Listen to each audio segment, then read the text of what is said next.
Анасыз өмір, бірінші бөлім. 2014 жыл.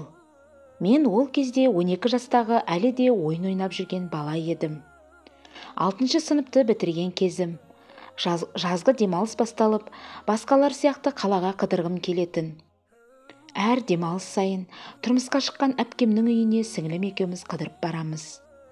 Әпкем өзі де үйге қыдырып келіп, кетерде сіңілім екеумізді өзімен бірге алып кететін. Сол бізге қыдырған қызық еді. Бізді анам шығарып салды. Әпкем алысқа тұрмысқа шыққан.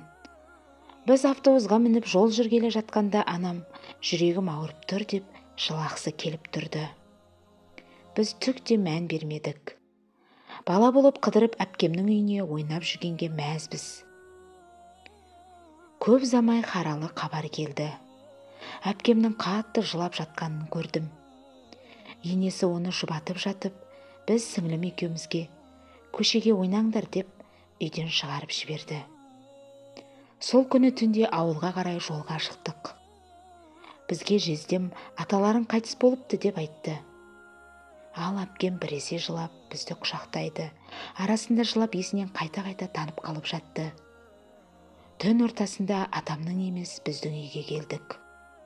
Көліктен әпкем, мен жездем, ата енесі бәрі түсіп кетті. Сіңілім екеумізге осында отырыңдар деп қалдырып кете барды. Сіңілім екеуміз ештеңе білмей көлікте отырмыз. Сіңілім, неге біздің үйге келдік деді. Үйде жылаған атам көп. Мен де түсінбей сіңіліме, атаның үйінде кішкентай балалар көп болған соң біздің үйде жаназа болатын шығар деп айтып қоямын.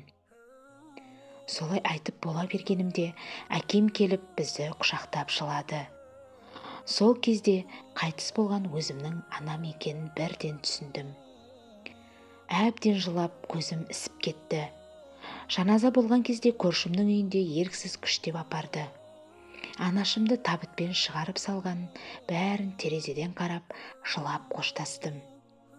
Қандай қиын еді. Кеше ғана аман-есен бізді шығарып салған анамнан қалай тез айырылып қалдым. Өмірдегі тірегіміз анашымнан айырылған мына тірі жетім біздердің күніміз енді не болмақ?